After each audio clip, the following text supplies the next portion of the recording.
इसी बीच एक और बड़ी खबर की ओर रुख करेंगे सभी तीर्थयात्रियों के लिए। ये बड़ी खबर जहां बद्रीनाथ धाम के लिए आवाजाही शुरू हो चुकी है।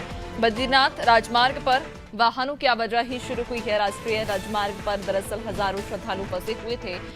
भूस्खलन होने की वजह से ये राष्ट्रीय राजमार्ग कुछ समय के लिए प्रभावित हुआ था, लेकिन अब ये बड़ी एक राहत भरी खबर है उन सभी श्रद्धालुओं के लिए जो वहां फंसे हुए थे और जो यात्रा अपनी आने वाले समय में बद्रीनाथ धाम के लिए करना चाह रहे हैं। तो बद्रीनाथ राजमार्ग पर अब वाहनों की आवाजाही शुरू हो चुकी है। ज्यादा जानकारी ले लेंगे सहयोगी सोनू लगातार हमारे साथ बने हुए हैं। सोनू, बद्रीनाथ राजमार्ग पर भूस्खलन के कारण आवाजाही प्रभावित हुई थी, लेकिन अब कहा जा रहा है कि आवाजाही फिर से शुरू हो गई है।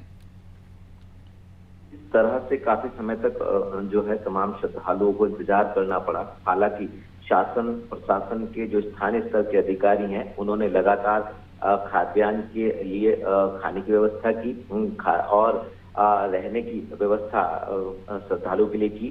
चूंकि आवाजाही लगातार हो रही थी और अचानक जब भूस्खलन हुआ, चट्टान टूटकर मोटर मार्ग पर गिर गई और लगातार जो बॉर्डर और रोड ऑर्गेनाइजेशन है और बीआरओ के जो मशीन थी वो एक्टिव हुई और उसने मोटर मार्ग को दुरुस्त करने की कवायद शुरू की और इसमें भी तकरीबन 83 घंटे का समय लग गया।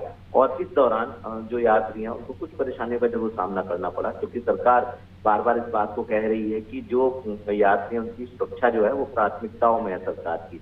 लिहाजा सरकारी तंत्र एक्टिव मोड में नजर आया और सभी यात्रियों का सुरक्षा का ख्याल रखा। क्योंकि लगातार बारिश हो रही है और आज फिर मौसम विज्ञान केंद्र ने कुमाऊं से लेकर गढ़वाल तक के कई जिलों के लिए अलर्ट जारी किया है, भारी बारिश का अलर्ट जारी किया। और ऐसे में जहां जगह जगह भूस्खलन हो रहा है तो और खासतौर से चारधाम यात्रा मार्ग पर जब भूस्खलन होता है तो कहीं ना कहीं जब भूस्खलन के मामले सामने आते हैं तो आवाजाही प्रभावित होती है और इससे यात्रा भी प्रभावित होती है। हालांकि यात्रा का सुचारू रूप से संचालन हो रहा है और इससे संबंधित लगातार हम भी यही कोशिश करते हैं कि सभी अपडेट्स जो हैं वो हमारे तमाम दर्शकों तक पहुंचते रहे। क्योंकि हमारी खबरों को देखने के बाद भी कुछ लोग यात्रा प्लान करते हैं। लिहाजा एक तरफ सरकार ये कोशिश कर रही है कि यात्रियों की सुरक्षित यात्रा हो, दूसरी तरफ सरकारी तंत्र ये भी प्रयास कर रहा है कि जो भूस्खलन संभावित क्षेत्र हैं इनकी नियमित तौर पर मॉनिटरिंग बिल्कुल, और सरकार भी लगातार प्रयासरत है तमाम व्यवस्थाओं को दुरुस्त करने के लिए और यात्रियों से भी यही अनुरोध है कि वे अपनी यात्रा मौसम और वहां की परिस्थितियों को देखने के बाद ही शुरू करें। बहुत शुक्रिया आपका जानकारी साझा करने के लिए।